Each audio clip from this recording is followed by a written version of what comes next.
Hello दोस्तों। आप सभी का स्वागत है मेरे YouTube चैनल पे। आज की इस वीडियो में हम देखने वाले हैं कि अगर कोल इंडिया या एनटीपीसी जो कंपनी है उसमें अगर कोविड 19 से किसी की डेथ हो जाती है, किसी एम्प्लॉय की, तो उसकी फैमिली के लिए कोल इंडिया या एनटीपीसी कौन कौन सी हेल्प ऑफर करती है ताकि उसकी फैमिली पे कोई अफेक्ट ना पड़े। तो वही हम इस वीडियो में देखने वाले हैं। तो कोल इंडिया ने एक नोटिस निकाला है कि जो जो सारे ड्यूज हैं वो एक मिनिमम टाइम में क्लियर करने हैं कोल इंडिया को। अगर कोई किसी एम्प्लॉय कोल इंडिया के किसी एम्प्लॉय की कोविड 19 या कोरोना के कारण डेथ हो जाती है, तो सबसे पहली जो अमाउंट होती है वो होती है payment of x gratia amount. यानी ये जो 15 लाख की अमाउंट है, ये कोल इंडिया को तीन तीन दिन के अंदर अंदर ये पेमेंट करनी होती है उनकी फैमिली को जिस एम्प्लॉय की डेथ हुई है कोरोना के कारण। दूसरी जो पेमेंट है वो है एलसीएस अमाउंट। एलसीएस ये एक तरह से लाइफ कवर स्कीम है, यानी एक टाइप का इंश्योरेंस होता है जो कि फेटल एक्सीडेंट या इस तरह के केसेस में जो दिया जाता है एम्प्लॉइज की फैमिली को। ये लाइफ कवर स्कीम है, इसको भी कोल इंडिया को 2 दिन के अंदर अंदर पेमेंट करनी होती है इसकी। इसके अलावा जो होती है ग्रेचुटी की जो अमाउंट होती है, ग्रेचुटी जैसे आपको पता होगा, ये एक तरीके से एम्प्लॉय एम्प्लॉय का एम्प्लॉयर के साथ एक तरीके से जो बॉन्ड होता है, जो विश्वास होता है, उसके कारण ग्रेचुटी दी जाती है। और ये तभी दी जाती है जब 5 साल से ज्यादा की सर्विस हो जाती है। तो अगर किसी एम्प्लॉय की कोविड के कारण डेथ हो जाती है तो उसको फैमिली को जो ग्रेचुटी मिली है वो 15 दिन के अंदर अंदर पेमेंट करनी होती है कोल इंडिया को।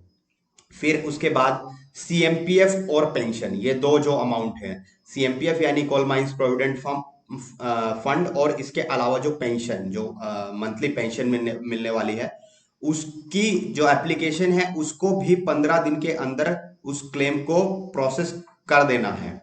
फिर उसके बाद जो पांचवी बात आती है वो आती है एम्प्लॉयमेंट की या मंथली मॉनेटरी कंपनसेशन की। यानी कि जो जिस एम्प्लॉय की डेथ हुई है उसके जो डिपेंडेंट है उसको या तो एम्प्लॉयमेंट मिलेगी, और एग्जीक्यूटिव के केस में उसकी वाइफ को मंथली मॉनेटरी कंपनसेशन भी मिलता है जो कि इवन के बेसिक के इक्वल होता है।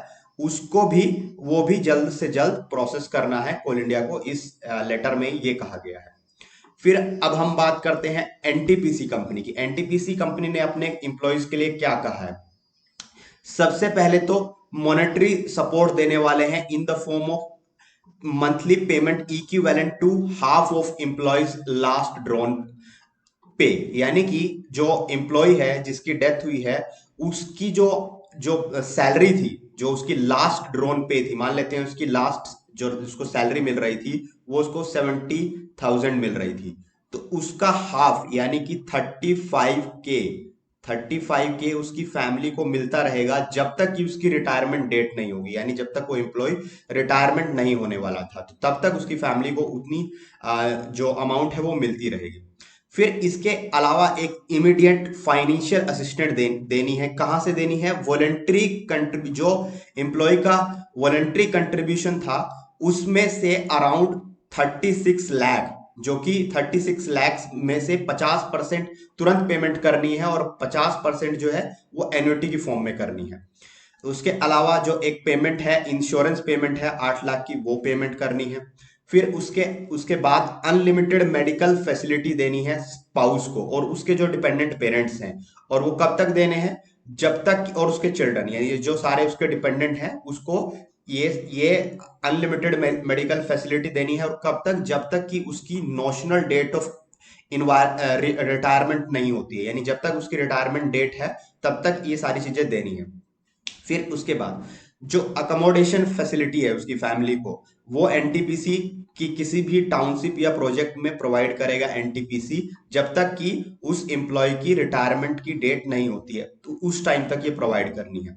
फिर उसके बाद जो जिस एम्प्लॉय की डेथ हुई है उसके जो बच्चे हैं उनकी एजुकेशन, उनको एजुकेशन फैसिलिटी देनी है। किसी भी एनटीपीसी के जो स्कूल हैं उसमें ये देनी है।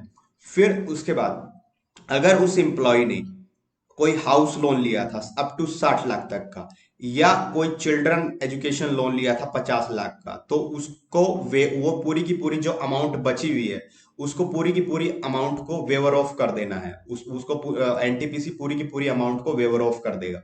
अगर किसी एनटीपीसी के किसी एम्प्लॉय को कोविड-19 के कारण डेथ हुई है तो।